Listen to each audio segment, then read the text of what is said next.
At nakita ko po na may talagang pagtatakip sa investigasyon, whether in the ICI at whether in the Blue Ribbon Committee. Nako. Talaga pong ayaw malaman ng Pangulo ang katotohanan. Mamaya na ho natin babaran yung interview na yan itong si Bugs Bunny dito kay Ma'am Pinky Web. Unahin na ho muna natin ang mga punto de vista nitong si Congressman Egay Irice. Kaugnay pa rin ho doon sa napabalita na di umano nahuli na itong si Zaldico dyan sa Czech Republic. Maya-maya binawi ho ito. Ngayon nagpunta itong si DOJ Secretary Vida dyan sa Czech Republic. Nagkalitaw-litaw wala na ho pala si Zaldico. Maging itong si Congressman Irice, hindi niya rin ho alam kung anong ginagawa ng ating DOJ Secretary dyan sa bansa na yan. Alam niyo ho ba mga kababayan, nagmukha hong katawa-tawa ang Pilipinas sa ginawa ho ng ating DOJ Secretary na yan. Anong high level talks? Yung nag-utos dyan kay Secretary Vida, yun ho talagang totoong high. Pakinggan ho natin ang mga punto de vista nitong si Congressman Egay Irice dyan sa napakainit na balita na yan. Game! Zaldico. Hindi rin daw po sigurado kung nasaan ngayon ang exact location po niya. Ano pong reaction niyo dito? Hindi ko po alam kung ano pong ginagawa ni Secretary Vida sa Czech Republic. Malakas mang Alaska, huy. Malakas yung mga Alaska yung mama na yan. Malakas mang Alaska sa totoo lang. Sapagkat ang mapangunahing may tungkulin para malaman kung ano yung kalagayan ng sino mang Pilipino, yung konsulado ng ating bansa sa Czech Republic, meron naman po yan.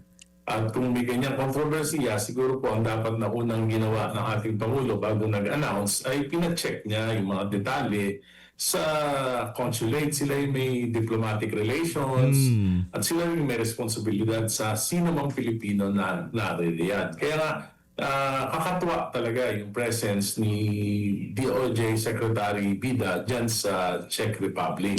Ito naman si Congressman Egay, napag-utusan lang sa ni Boying. Ano ba? Huwag niyo naman kagalita si Frederick Vida. Alam natin bida-bida yan. Nasa pangalan yung pagiging bida Kaya kailangan pagka inutusan siya ng high-level talks, kagyat tumakbo siya dyan sa... Nakakayaho bansa natin. Nakakayaho.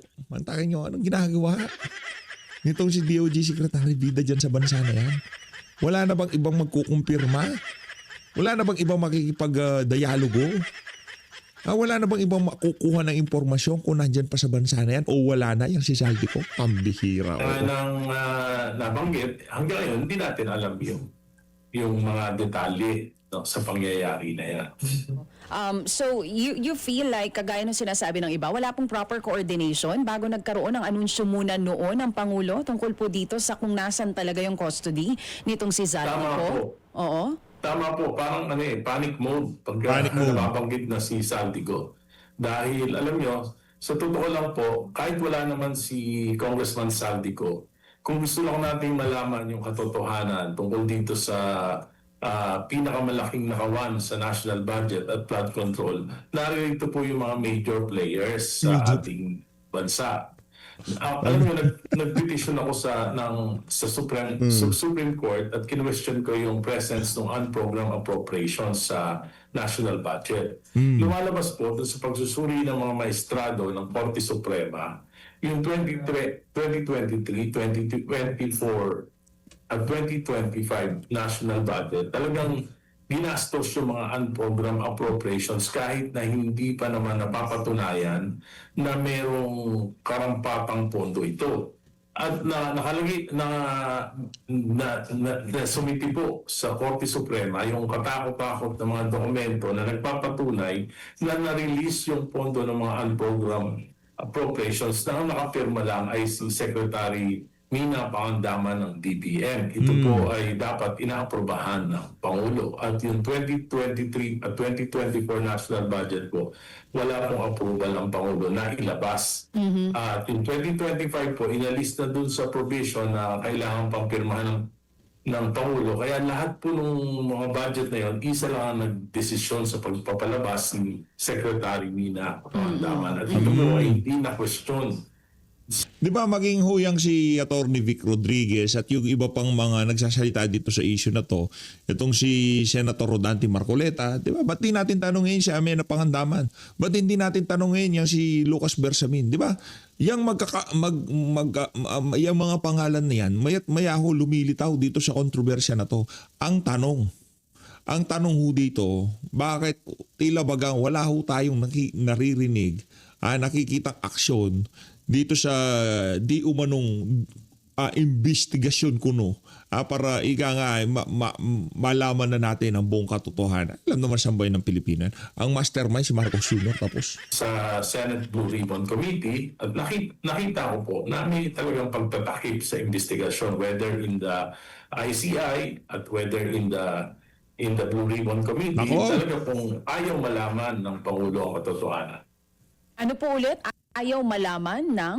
Ng Pangulo ang katotohanan. Oo, kumbaga hindi na-inform ang Pangulo sa kung ano talaga yung nangyari. Yun po ba yung gusto niyo Kaya nga ipakulugan po, doon? Oo. I doubt it that if they are really sincere in finding Saldico, Congressman Saldico. You're doubting if they are sincere in finding Zaldico. Sino po ang hindi Yes. sincero sa paghahanap kay Zaldico? The government. Kasi it will expose a lot of powerful people in the government. Nakita naman natin yung sinasabi ni Congressman Saldico. Pero kung sabi ko, kung gusto malaman, patawag lang si Yusek Bersamin, patawag si Yusek Cadiz, patawag si E.S. Si Jojo Bersamin. Cadiz. Malalaman na natin na si Secretary Pangandaman. Malalaman na natin kung ano nangyari.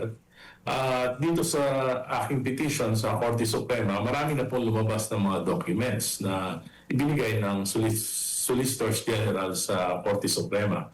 At yan po ay kasalukuyan ko ng pinag-aaralan. At kung talagang sincero ang gobyerno na malaman ang katotohanan, dapat po talaga aprubahan na yung Independent People's Commission against National Budget and Infrastructure. Hindi lamang para mapanagot yung mga nagkasala dito, kundi para malaman natin yung, yung modus operandi para maiwasan na ito. Yun ang mas importante na hindi na ito maulit sa mga susunod na panahon. Yung At yun nangyayari ngayon na biglang wala nga yung kustodiya nitong Zaldico dyan sa Czech Republic is parang another confirmation na hindi talaga sincere ang gobyernong ito sa paghahanap kay Zaldi? Yes, saka po wala pa yung red notice eh. Oo. Tagal na, di ba? Oo nga eh. Tagal na siya umalis. Congressman, Wala pa yung red pag-usapan notice natin sa yan. Interpol. Oo, kasi nagulat din ako doon sa balita, yung red notice na yan, nung pagdating ni Secretary Vida doon, ang sinasabi, kinukumpleto yung documents para po doon sa filing ng red notice. Di ba Nako. sinasabi nila last year, Na-file na. nakapag-file na? Ba't ganun po yung nangyari? Meron pang mga kaya nga. additional documents. Ano po ba yun? Kaya nga, nagpapatunay that they are not really sincere in finding Congressman Saldico. He will implicate a lot of people kung siya po ay mapupunta rito. Kaya nga po, siguro si Congressman Saldico talagang gagawa ng paraan niya para hindi mapabalik dahil alam niya na delikado ang kanyang kalagayan, ang kanyang buhay kung nasa kustodya siya ng gobyerno sapagkat ang marami sa mga inaakusahan niya ay nasa gobyerno, mga makapangyarihan sa gobyerno. Sino po dapat sumagot kung bakit may mga papeles na parang tila na late sa pagsasubmit po nitong Interpol red notice na ito? DOJ po ba yon? Kasama DOJ po saka yung DILG, ang alam ko po may counterpart sila sa Interpol. Isa pang complication din po na nakikita ngayon, wala kasi tayong extradition treaty with Czech Republic. Bilang isang mambabatas, Congressman, ano pa po bang pwedeng gawin para talagang kung mahanap nila si Zaldi, mapauwi po yan dito sa Pilipinas? Kung sincere man sila doon sa kagustuhan na mapabalik po siya dito sa bansa? Kailangan po siguro talaga magkaroon ng red notice. Para sa ganun po, merong basihan yung pag-aresto sa kanya sa ibang bansa ng Interpol. Kasi nga po, kahit na wala naman tayong extradition treaty pero kung Interpol naman yung kakahuli sa kanya, may jurisdiction na rin po yung Interpol kahit sa ang bansa na meron pong kaugnayan ang Interpol. Congressman, help us understand kasi doon din po sa mga naging pahayag ni DOJ Secretary Vida kahapon, may sinasabi siya na 3 passport na na-issue kay Zaldico. Una po, yung official passport daw niya nung congressman siya. Tapos meron siyang current passport na kanselado na. Tapos may dala din daw pong expired passport nung time na naharang siya last April 16. Ganun po ba talaga yon pagka congressman? Parang daming Daming passport. passports. Dito yung baka meron po siyang may diplomatic passport. Ako po nung first term ko bilang congressman, kumuha ako ng diplomatic passport at yun ang ginamit ko. Pero nung mga sumunod na, nung nag-expire na, hindi ko na po ni-renew. At yung old passport mo naman na nag-expired, kuminsan ay itinatago mo yan dahil meron kang mga visa doon. For example, kung 10-year visa ka, so hindi naman magre-reflect yan sa bagong passport mo. So dala-dala mo pa rin yung old passport. Kaya siguro tatlo. Isang diplomatic, isang expired, at isang kanselado ng national government. Ayun, at least nalinaw nyo po. Tungkol po dito sa hindi pa rin natin mahanap-hanap si Zaldico, it's been more than a year, tama po kung base sa pagkakaalala ko. Sir, anong pinapadala nitong signal dun sa mga posibleng sangkot dito sa flood control at sa mga susunod pa na posibleng ma-implicate yung mga pangalan sa korupsyon kung ang isang Zaldico hanggang ngayon hindi pa rin po natin nahahanap? Kung yun nandito po, hindi pinapatawag, yung pa kaya yung nasa labas. Yung mga Let's go. Congressman Egay, banatan mo, Congressman Egay. Ayos, di ba? nandito na mga personalities na talagang maliwanag naman na may kinalaman, hindi po iniimbestigahan at hindi pinapatawag. At yung pong pinangako ng ating Pangulo na priority legislation to create an independent People's Commission to investigate this matter ay hindi naman po itinuloy. Marami pong pinapangako ang ating Pangulo na hindi tinutuloy. Magpapakulong ng December 15. At ngayon, meron na namang pangako na ang ombudsman by May, may mga makukulong na para magka-elbow room siguro ang administration. Pero hanggat hindi po talaga, alam nyo, yung cover-up will require a series of cover-ups. At sabi ko nga po, ang pinakamagandang magagawa ng Pangulo ay talagang i-create, pabayaan niya na mag-create ng Kongreso, yung Independent People's Commission na talagang mabibigyan ng mga tao na talagang mag-iimbestiga ng totohanan. At sa ganon, makapagrekomenda ng mga solusyon para maiwasan na ito sa mga susunod na panahon at makapagrekomenda kung sino talaga yung mga dapat kasuhan. Hindi naman kailangan madalian. Ang importante, malaman natin yung katotohanan. At kung gustong kasi anong nangyayari sa atin ngayon, optics yung solusyon ng ating Pangulo. Nagpapabango, nagpapataas ng survey, pero babalik at babalik itong problema. Correct. For example, because of this flood control mess, yung mga important flood control projects for this year ay hindi na-implement. So, ano ibig sabihin yan? Pag bumagyo tayo, July, August, September, maraming lugar ang babahain, maraming mapipinsala, baka mayroon pang mga masawi.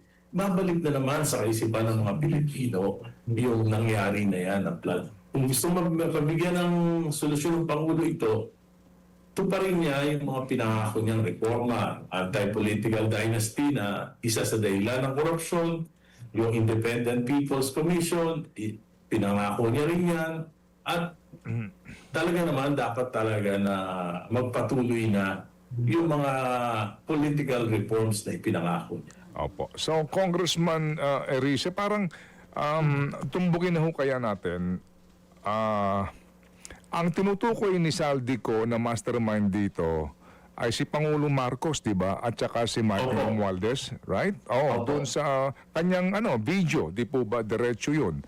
Opo. Ang binabanggit po ninyo, hindi matukoy-tukoy itong talagang mga may kagagawa nito kasi ayaw ipatawag yung mga taong magtuturo kay Presidente. Ganun ba yun? Opo. Alam nyo, tinag-aralan ko mabuti yung sistema ng budgeting from 2023 hanggang 2025. Hindi po mangyayari na masasalaula ng Kongreso yung national budget without the cooperation of the executive department, especially those who are involved in the Department of Budget and Management. Yo.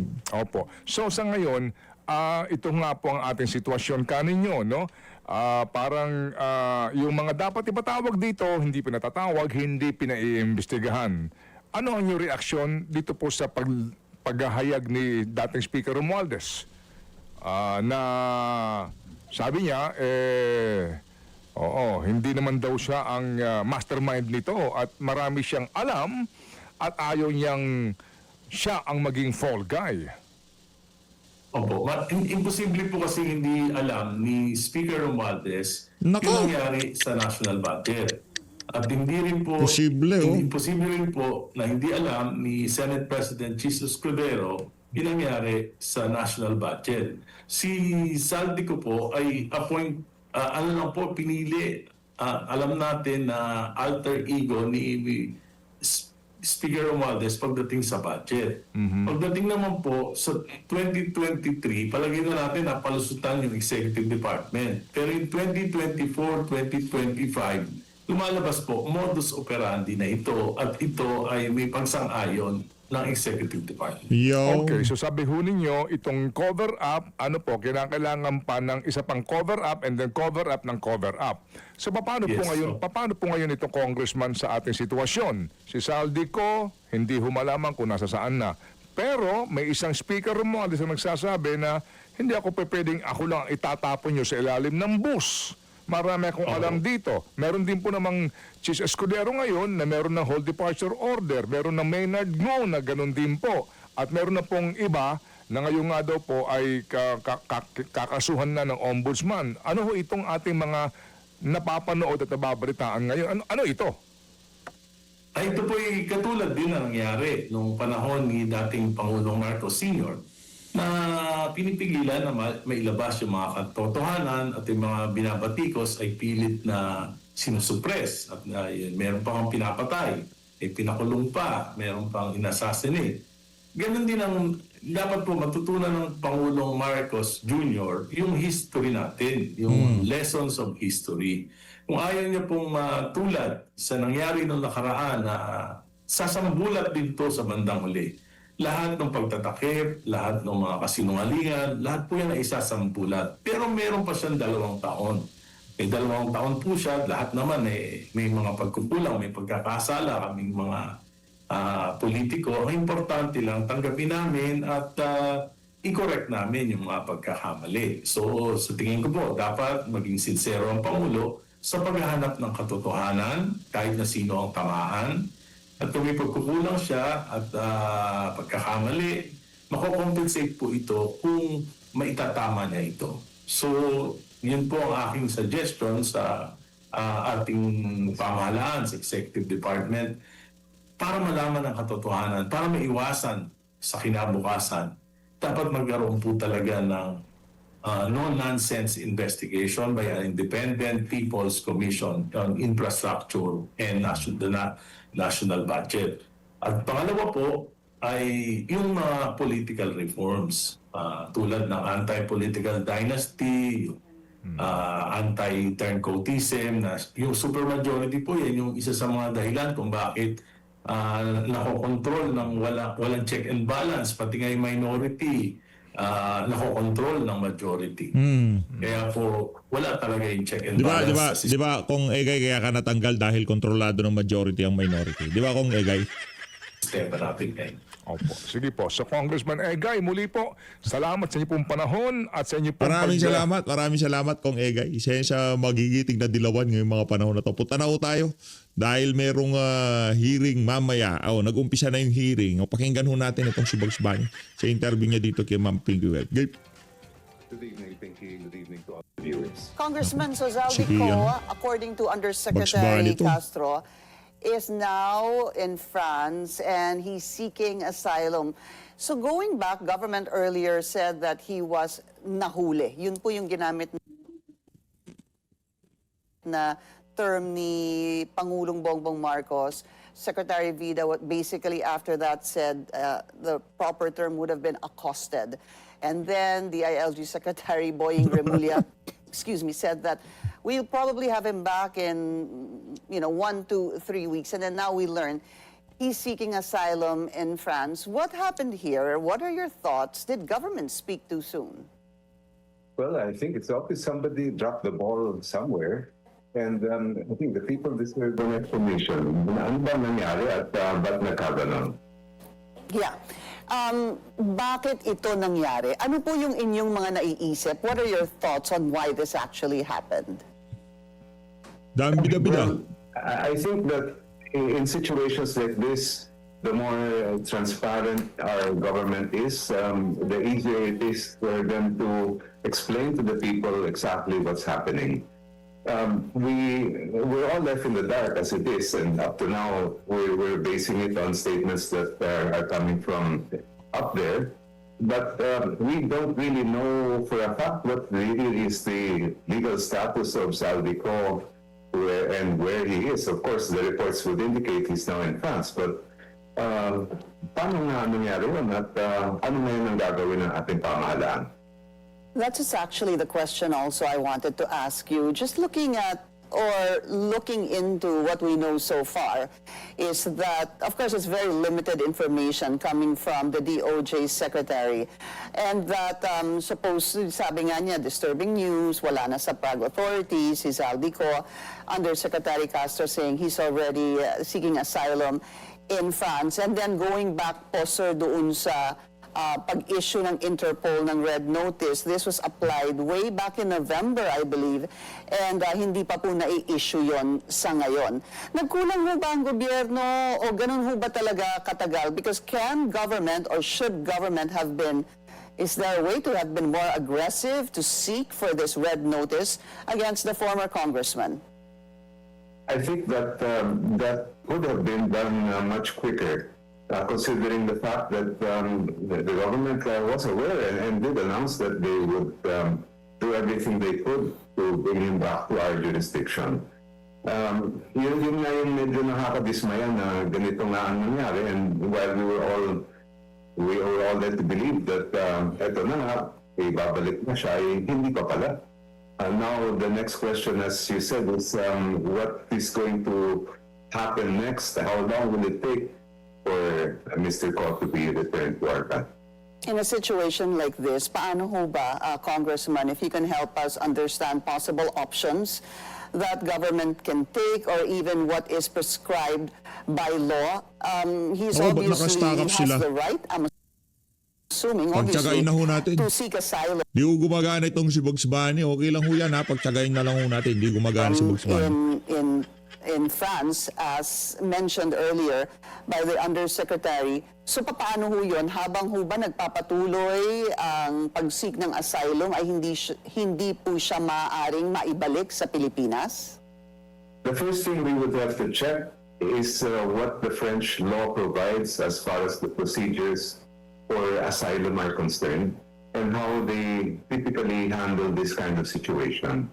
Since he is within their jurisdiction territorially, yun ang unang dapat malaman ng ating pamahalaan.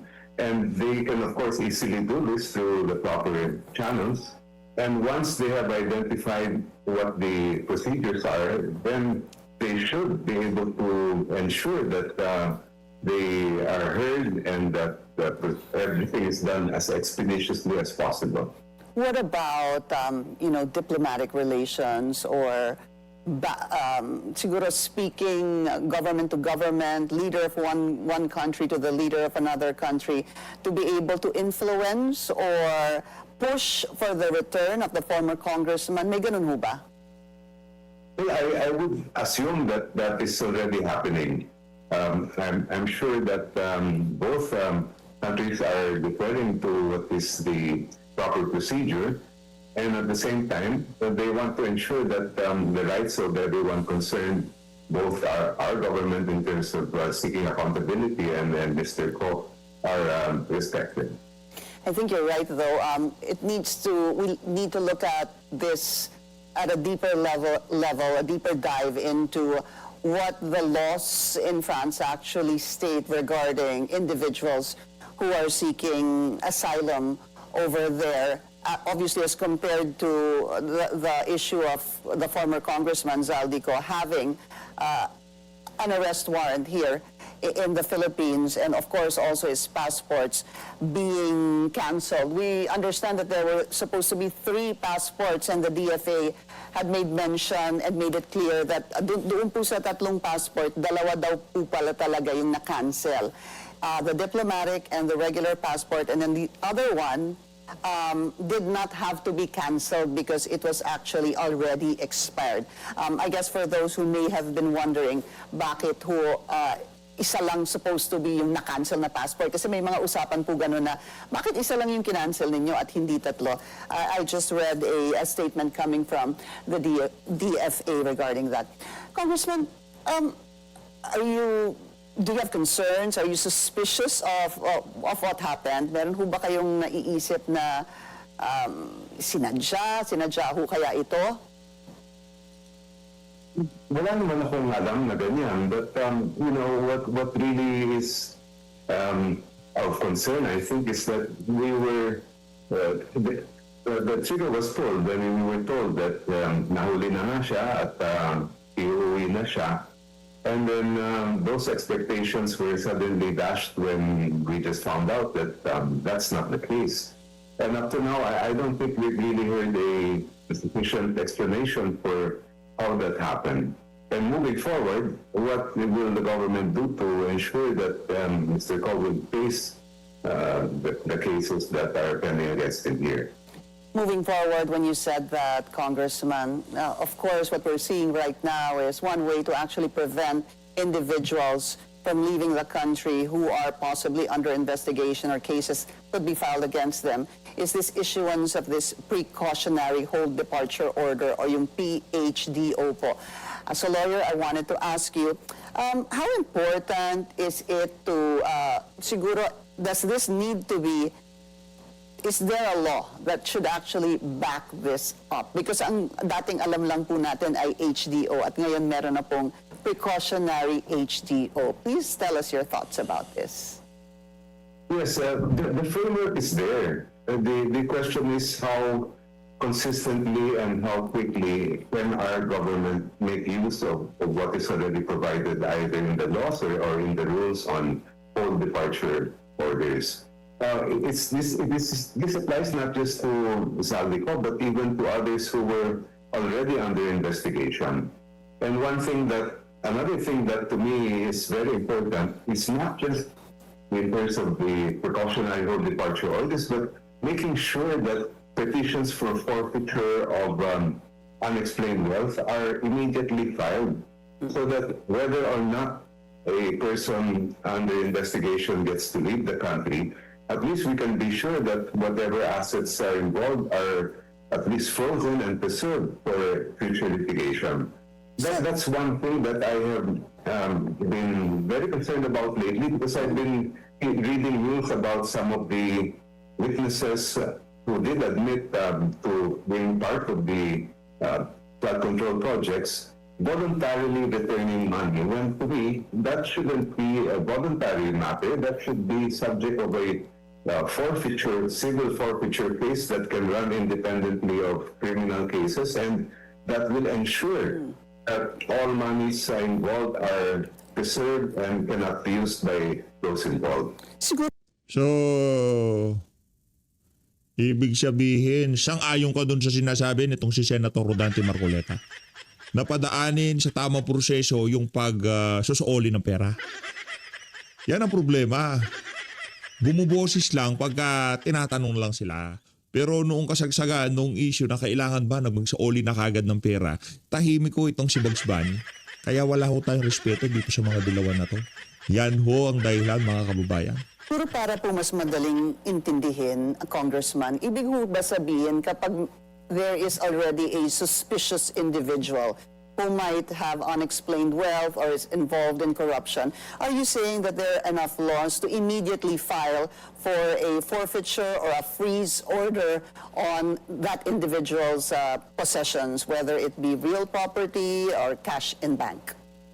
Yes, we have a law, Republic Act 1379, the civil forfeiture law, that gives the power to the Office of the Solicitor General to file civil forfeiture cases. And I emphasize civil, so that they don't have to await the filing of criminal cases or the outcome of criminal cases. They don't have to prove guilt beyond reasonable doubt. They just have to prove preponderance of evidence. And under the AMLA laws as well, they can work with the Solicitor General to go after and then, at least in the meantime, preserve those and eventually forfeit those in favor of the government. And you're talking about the OSG, not even the ombudsman here. Under the law, it's the Solicitor General. Under the original law, it's the SOLGEN. I understand under the Anti-Money Laundering Act, the AMLA also can work with the SOLGEN to do this. Now, the Office of the Ombudsman, even if they don't have directly the power, they can also work with the SOLGEN, Solicitor General, to get this done. So then there must be, I guess, more active participation on the side of the OSG to be able to freeze assets or yung sinabi niyo nga pong forfeiture cases. Actually, matagal ko nang panawagan yan eh. Nung pang lumabas yung mga witnesses who talked last year, spoke about yung paano ginawang batasan yung budget ng national government, ay sana nung paman na-file na yung civil forfeiture cases na yan. I guess sayang po, sir. All right, we need to take a very short break. We'll continue our discussion with to really why we got you, sir, as a guest tonight. I just had to ask a number of questions regarding the what happened to Zaldico. Attorney Carpio files a criminal complaint against the AMLAC, the BSP, and a number of congressmen and a congresswoman. Of course, that includes you. Ang sabi po nila, citing Section 8A of Republic Act 9160, yung pong sa AMLA. And I will read it, sir. The AMLC and its secretariat shall not in any way disclose any information in any manner. Congressman, ibabangga ko na po ito doon sa sinasabi naman po ng mga kasamahan ninyo, doon naman po sa Section 2 of the Bank Secrecy Law or Republic Act 1405, wherein deposits are considered confidential except upon a written permission of the depositor or in cases, ito po yung ginagamit, in cases of impeachment or upon order of a competent court in cases of bribery or dereliction of duty of public officials or in cases where the money deposited or invested is the subject matter of the litigation. What I want to find out, Congressman, nagbabanggaan ho ba itong dalawang provision na ito? No, this is not well known to many people. Naku, surprise ho yan mga kababayan. Maya-maya ho, mamaya na ho yung hearing, continuation ng Injustice Committee. Mini trial nitong mga kasama nitong si Bugs Bunny. Abangan lang ho natin. Hindi na ho natin papakinggan ng mga punto de vista ng mama na yan dahil maliwanag pa ho sa sikat ng araw na talagang bias yung mga yan pagdating sa usapin ng impeachment. So always, maraming salamat po sa pag-support sa Page Update. Mag-ingat po kayo lahat. Mahal natin Pilipinas.